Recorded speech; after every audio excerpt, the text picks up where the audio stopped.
Ismail, hari ini memang kita bercakap tentang Ramadan saja. Okey, selepas ini kita nak berkongsi juga tentang puasa dan juga Ramadan ni. Tapi bagaimana cara untuk kita didik anak puasa? Masih ada masakah untuk kita didik mereka untuk sekarang ni? Sebab beberapa hari saja ni kan. Jadi kita nak bincangkan seketika nanti. Kita nak saksikan klip ini terlebih dahulu. Okey, Jarush nak puasa tak tahun ni? InsyaAllah nak. Sebab saya memang berpuasa setiap tahun. Saya lebih suka makan waktu sahur. Sebab nanti waktu tengah hari, saya ada tenaga.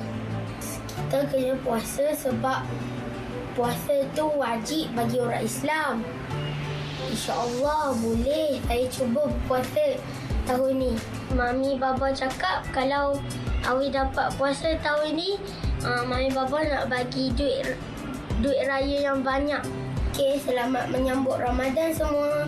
Jangan lupa berpuasa Awak nak puasa tak? Nak. Kenapa awak nak puasa? Ani nak puasa. Kenapa awak nak puasa? Ani boleh tahan ke tak makan tak minum? Boleh? Ani pernah puasa ke? Pernah? Pernah. So dalam puasa tu Ani boleh tahan berapa lama daripada pagi sampai petang? Boleh. Oh, so antara sahur dengan berbuka puasa mana satu yang Ani paling banyak makan? Berbuka puasa. Okey, Aisyah nak berpuasa tak tahun ni? Nak. Okey, kalau Aisyah puasa, Aisyah tak boleh minum air dengan makan. Aisyah boleh ke? Boleh? Aisyah pernah puasa ke? Pernah? Dalam berpuasa tu Aisyah boleh tahan berapa lama? Berapa jam? Aisyah boleh tahan berapa jam? Dari pagi sampai petang? Pagi sampai tengah hari? Pagi sampai petang dengan tengah hari. Aisyah buat apa? Tak makan? Ajar makan kat sekolah. Macam mana kata puasa tapi makan kat sekolah? Tahun ni bulan Ramadan, Ina nak puasa tak? Mestilah nak. Puasa tu kan wajib. Kenalah. Wajib tu Allah yang cipta. Sebab puasa tu wajib untuk orang Islam. Jadi kita kenalah puasa. Sebab itulah kita macam lapar, macam terhaga. Jadi sebab itulah kita kena bangun sahur. Tapi kawan-kawan jangan rugi. Tak bangun sahur nanti rugi. Puasa dah tak boleh puasa. Dia batal sendiri. Dan ingat, kita kena puasa 30 hari. Kalau kita puasa pun dapat pahala banyak dari Allah. Allah pun suka orang yang berpuasa. Tapi Mami dengan Ayah kata pun kalau Ina puasa 30 hari pun dapat surprise. Tahu kena lah makan banyak-banyak baru dapat tenaga. Ingat kawan-kawan, jangan lupa puasa. Bye. Comel je tu. Jangan tinggalkan sahur. Kalau tinggalkan sahur tak puasa pula nanti. Itulah dia. Pahala kan. Tahu dia pasal ganjaran dan sebagainya. Bagus. Alhamdulillah. Ni didikan ibu bapa kepada anak-anak ini. Jadi macam mana untuk kita didik anak puasa? Kita akan bersama dengan dua orang tetamu pada waktu ini. Dan kita akan bersama dengan Tuan Zaid Muhammad, perunding motivasi keluarga. Akan kita bawakan melalui Skype. Dan kita bersama-sama di studio pada waktu ini selebriti kita iaitu Datuk Fazli Yaakob. Assalamualaikum Datuk. Waalaikumsalam warahmatullahi wabarakatuh. Ya. Ni pengalaman sendiri sebab Datuk ada empat orang anak. Balik orang selalu keliru. Sebut kena betul 4 orang anak Datuk. Okey.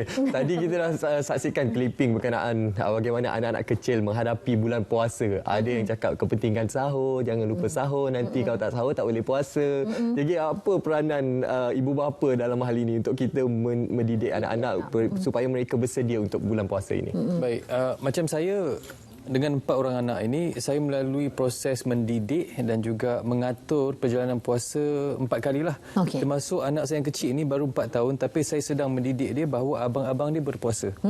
Jadi proses mendidik ni ada 2, sama ada kita menjadi ibu bapa atau kita menjadi guru. Tapi saya memilih kelompok ketiga, iaitu saya menjadi sahabat pada anak-anak. Jadi kita berpuasa bersama macam kita kawan-kawan, berbanding dengan berpuasa antara ibu dan anak atau ayah dengan anak.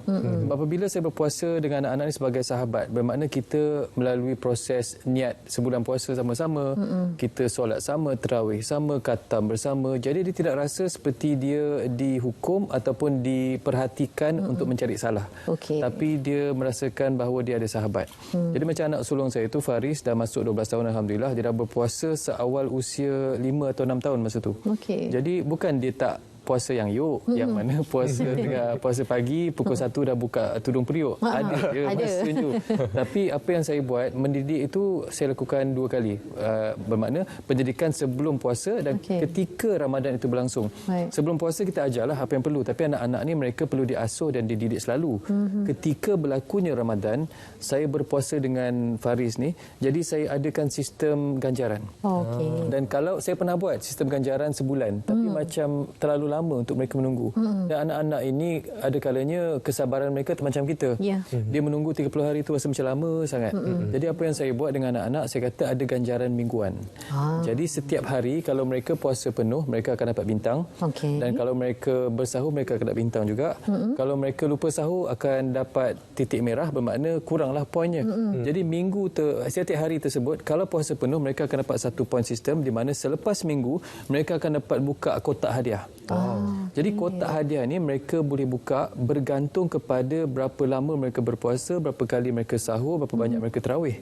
Jadi kalau mereka penuh semuanya, pada hari Minggu tersebut, contohnya kita puasa Isnin, hari Ahad tersebut mereka buka kotak, ganjaran dalam kotak tu memang macam-macam.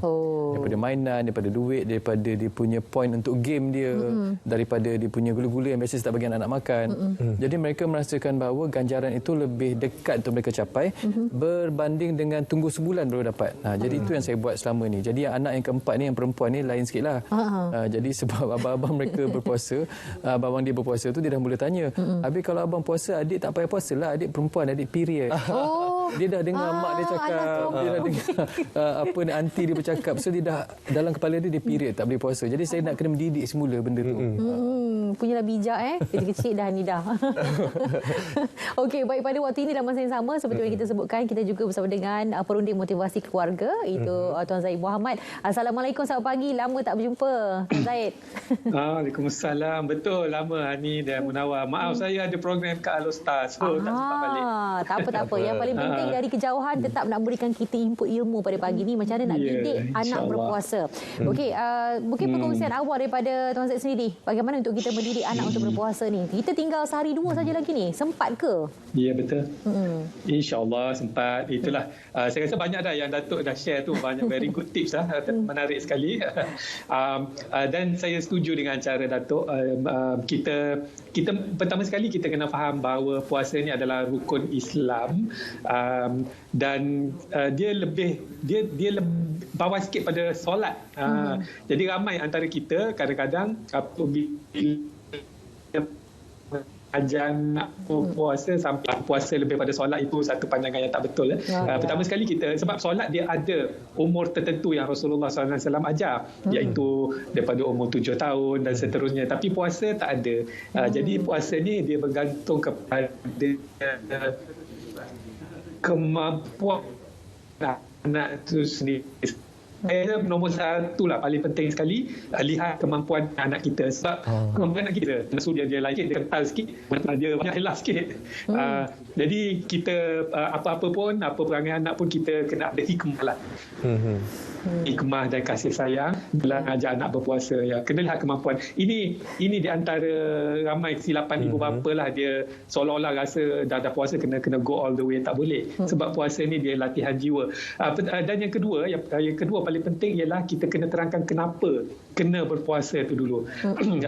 Bila anak-anak faham kenapa kena berpuasa, puasa ni sebenarnya dia bukan di fizikal, bukan di perut, tetapi dia di minda atau di jiwa kita. Ini orang dewasa pun fail kadang-kadang kan. Sebab saya duk perhati kenapa orang tua, orang yang dah berumur, otai yang dah pencen, boleh bangun pagi, dia pergi subuh tanpa fail. Sedangkan orang yang sihat walafiat ni tak boleh bangun pagi. Dia bukan sebab kekuatan jiwa tu, kekuatan fizikal tu. Sebab orang muda lagi kuat fizikal dia tapi jiwa tak kuat. Jadi ini yang perlu dilatih oleh kepada anak-anak. Saya selalu guna analogi superhero Ramadan. Bila masuk Ramadan dekat anak-anak, kita ni seolah-olah masuk kem latihan untuk memperkuatkan jiwa kita. Tuhan bagi kita 30 hari untuk perkuatkan jiwa, di mana kita melawan hawa nafsu, dan salah satu hawa nafsu itulah makan dan minum. Dan banyak lagi jenis-jenis hawa nafsu yang perlu kita lawan. Kita kena ajar macam itulah, sebab takut nanti anak-anak di-associate puasa ni dengan makan dan minum saja. Tapi sebenarnya kita melawan jiwa kita, melawan hawa nafsu, iaitu jihad yang paling besar di akhir-akhir zaman ni. Rasulullah SAW ada berpesan jihad di akhir zaman ialah bukan melawan musuh secara fizikal, tetapi melawan musuh kita sendiri, iaitu hawa nafsu sendiri. Kita cuba ajar benda-benda macam ni dalam bahasa-bahasa cerita-cerita yang anak-anak boleh faham. InsyaAllah dia rasa semangat nak puasa. Dia akan rasa, aku pun superhero, aku boleh buat. Dan kita tengoklah kemampuan dia. Janganlah sampai kalau dah pukul 3 tu masih bertahan okey, tapi kalau anak 4-5 tahun tu rasa baru hari pun dah okey dah. Ikut kemampuan. Wallahualam, lebih kurang macam tu. Kita cuba latih lah sebaik mungkin. Itu penekanan daripada Encik Zahid tadi berkenaan kemampuan fizikal dan juga kesihatan anak-anak. Macam mana pula dari segi peranan role model ibu bapa dalam hal ini untuk kita memastikan bahawa anak-anak itu terus bermotivasi untuk mereka meneruskan puasa. Mungkin ada anak-anak yang kemampuannya ada yang dapat berpuasa sampai jam 12 tengah hari. Mungkin esok kita boleh bagi motivasi lagi supaya esok sampai jam 1. Lepas tu lusa sampai jam 2. Ajak lagi jam. Motivasi dari segi itu bagaimana? Encik Zahid. Betul. Saya setuju sebab kita ada 30 hari. Tak perlu kita nak terus sampai. Saya ingat anak saya sendiri yang dia sekolah, dia balik sekolah, dia buka peti sejuk, dia tengok orange juice. Dia kata sedapnya nampak orange juice ni. Saya fahamlah ini dah bagi. Okey. Kita tak nak dia fikir ni satu benda sejiwa, torture. Dan bila dia minum orange juice tu, ayat yang terkeluar dari mulut dia kata, oh sedapnya puasa. Maknanya dah lain lah tu. Dia kata sedapnya puasa. Lain. Maksudnya dia enjoy puasa tu, tapi kita bagi flexibility lah. Jadi keyword dia saya rasa sini flexible. Being flexible. Macam Datuk buat tu saya rasa ada unsur flexibility dan banyak pujian. Kalau anak sampai berjaya pukul 12, kita puji dia. Oh terbaiklah abang hari ni pukul 12. Dan kita cabar dia pula. Macam Munawar sebut tadi, esok apa kata kita upkan sikit. Kita minta dia set target. Jangan kita set target. Besok abang boleh tak tahan sampai pukul berapa abang boleh tahan. Jadi bila anak-anak set sendiri target, dia akan rasa maruah dia tu. Kalau aku batalkan puasa ni, maruah aku tercabar. Jadi elok juga ini latihan yang baik untuk dia menjaga maruah dia lah. Tapi kita janganlah terlalu pressure sampai membahayakan kesihatan. Jadi banyak kepujian. Saya rasa teknik puji ni memang terbaik. Sebab kanak-kanak suka dipuji dan ramai setengah ibu bapa susah nak puji anak. Tapi kalau nak marah tu cepat benar. Kita cuba ubah paradigma sikit lah. Kalau di Sweden, di negara-negara sebelah Sweden, dia nak marah anak sekali, kena puji 3 kali. Kena cari 3 benda yang anak tu bagus, baru boleh marah. Jadi kadang-kadang dah jumpa 3 yang baik tu, nak marah pun tak jadilah. Sebab kita nampak anak kita hebat sebenarnya. InsyaAllah. Baik, terima kasih atas perkongsian tadi berkaitan dengan didik anak puasa ini. Banyak tip-tip yang boleh kongsikan. Terima kasih banyak kepada Encik Zahid Muhammad, perunding motivasi keluarga yang bersama kita walaupun dari kejauhan sekarang ni. Okey, baik. Dan kita kembali bersama dengan Datuk Fazli. Tadi apa yang disebutkan penerapan berkaitan dari segi aspek kemampuan, 3 kali puji, 1 kali marah, flexibility dan sebagainya. Semua ni memang elemen yang diterapkan pada anak-anak. Selalunya bila dibuat sedemikian, berapa lama sebenarnya? Contoh tadi kalau start umur 5-6 tahun. Puasa penuh tu bila dapat capai tu? Okey, berdasarkan pengalaman saya, anak-anak yang berbeza umur ada kemampuan yang berbeza. Bermaksud kapasiti pemikiran mereka, jiwa mereka mereka dan daya ketahanan fizikal itu memang sangat-sangat berbeza. Jadi apa yang saya buat, anak-anak saya yang sulung tu saya dah ada eksperimen saya, yang kedua pun dah tahu apa nak buat, yang ketiga ni agak sukar sedikit sebab dia masih yang paling muda, lelaki bongsu. Jadi apa yang saya buat yang ketiga ni, sebab selepas saya tahu apa yang saya buat berjaya, yang kurang berjaya, saya dapati kalau saya ajar mereka berpuasa sebelum Ramadan, ianya sangat membantu. Jadi apa yang saya buat, anak-anak saya ni saya terapkan mereka pemakanan tanpa gula. Bermaksud mereka saya tak benarkan makan coklat, kandy ataupun makan makanan ringan selama 6 hari. Dan hari ke-7 adalah cheat day. Bermaksud mereka boleh makan apa saja mereka nak. Pizza, burger dan ayam goreng dan sebagainya. Tapi apabila mereka ada cheat day tersebut, hari Isnin adalah hari berpuasa. Bermaksud mereka akan makan selama 6 hari dan 1 hari berpuasa. Dan anak sulung saya sebab dia dah biasa, Isnin Khamis dia berpuasa.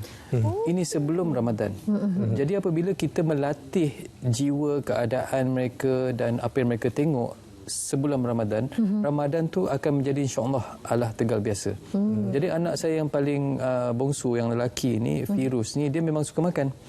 Balik sekolah dia buka peti ais. Kadang-kadang bila saya tak ada, dia pergi store dekat belakang, dia cari coklat, dia cari benda-benda yang tak sepatutnya makan. Dan saya juga ada sistem disiplin. Di mana kalau saya tengok dia curi makan dalam keadaan mereka tidak dibenarkan makan gula-gula dan sebagainya, saya ada pilihan untuk mereka memilih 5 jenis rotan.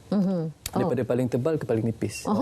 Dan saya kata kalau mereka cheat ataupun bohong lidah, dia panggil lidah, dengan makan benda yang tak sepatutnya, anda boleh pilih salah satu rotan untuk mana yang nak rotan. Jadi mereka akan dapat satu rotan sikit je dekat tangan kiri. Jadi sebagai satu disiplin untuk mereka faham bahawa benda yang tak boleh buat itu tak boleh buat. Itu sebagai satu perangkaan untuk mengawal nafsu. Jadi apabila sebelum Ramadan tiba, dah dididik dan diajar lebih awal bahawa ini adalah proses menjalani kehidupan sebagai seorang Muslim, bahawa kita perlu menahan nafsu. Apabila tiba Ramadan itu, mereka faham bahawa ini adalah masa terbaik untuk mereka mengadaptasikan apa yang telah dilatih. Jadi alhamdulillah Faris, Firas, Firus, ketiga-tiga anak lelaki saya ini mereka boleh berpuasa dan saya tidak risau. Cuma walaupun mereka boleh berpuasa, saya sebagai ayah tak boleh menganggap mereka dah dewasa. Sistem ganjaran itu perlu ada, sistem motivasi itu perlu ada, dan pelukan dan kasih sayang perlu ada. Jadi apa yang saya buat, setiap kali mereka dah berpuasa sebelum Ramadan sekalipun, saya akan peluk cium, saya akan gomol mereka, saya kata tahniah, dia dah bangga, I'm so proud of you. Jadi mereka merasakan bahawa berpuasa itu bukan hanya untuk membahagiakan mak ayah, tetapi juga sebagai satu tuntutan agama, sebagai satu yang sunat pada mereka.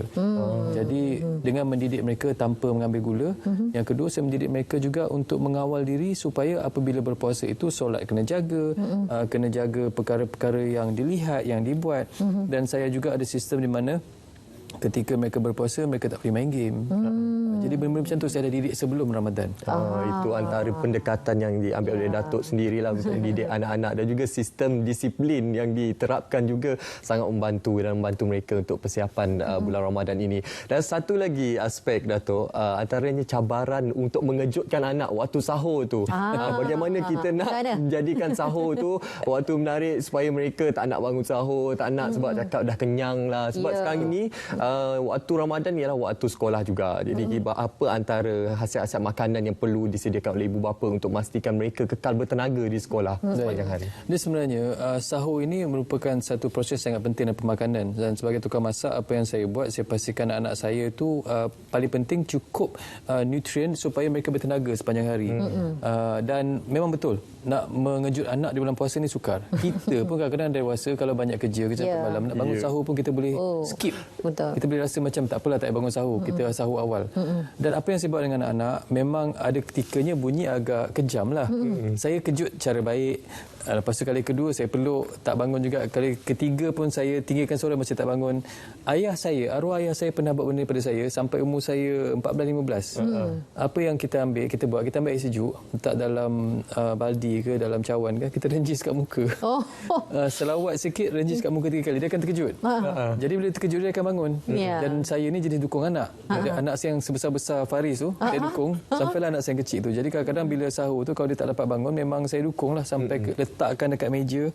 Walaupun dekat meja tu mereka tutup mata makan, tapi saya sebagai parent lah, kita cuba untuk mendidik. Sedangkan kita tahu bahawa orang dewasa pun susah bangun sahur. Tapi pendidikan ini perlu mula daripada awal. Sedangkan saya sendiri kalau saya tak sempat sahur makan di bawah, saya pastikan anak saya tetap turun. Sebab pada saya pendidikan awal itu perlu bermula daripada sekarang. Dia macam kita edit video, kita rekod video, kita nak edit yang terbaik. Jadi kita kena edit perangai anak-anak ni sebaik mungkin yang kita nak. Wow, okey. Jadi untuk tempoh 1-2 hari ini tak dapat nak buat macam Datuk lah, maknanya daripada awal tu kan. Jadi apa sewajarnya yang ibu bapa perlu lakukan untuk sepanjang bulan Ramadan ini supaya mereka tidak rasa macam terpaksa nak berpuasa tu? 2 hari ini langkah terbaik sebenarnya. Langkah paling bijak untuk kita laksanakan, iaitu adakan sistem ganjaran. Dan saya tidak bersetuju kalau ibu bapa mengadakan sistem ganjaran di mana mereka akan dapat hadiah kalau puasa penuh di hujung raya. Anak-anak tertekan. Anak-anak akan berasa seperti aku nak dapat ganjaran, aku nak beraya, maka aku akan berpuasa. Tapi kalau mak bapak tak nampak pun aku minum air paip ketika ambil sembahyang aku minum. Kita tak nak benda tak tu. Nak macam tu. Jadi kita bagi ganjaran harian. Bermula dengan 2 hari ini kita ceritakan kepada mereka kenapa mereka perlu berpuasa dan apa ganjaran yang mereka akan dapat, dan pastikan kalau mereka dapat puasa penuh, baru kita cakap di hujung puasa hari raya nanti dapat ganjaran paling besar di samping ganjaran harian. Sebab 2 hari ini dalam tempoh 48 jam anak-anak akan menilai apa yang mereka dengar, mereka akan excited atau mereka akan takut. Jadi kita nak create excitement untuk mereka sebelum berpuasa dan bukan ketakutan. Kalau mereka excited untuk berpuasa, 2 hari ini mereka tahu ada ganjaran, walaupun duit RM1, walaupun dapat beli makanan ringan, walaupun dapat tengok sesuatu dekat program TV, walaupun dapat hadiah ganjaran berbentuk game, tapi ganjaran itu akan memberi motivasi anak-anak untuk berpuasa yang sesungguhnya berpuasa dalam tempoh harian itu.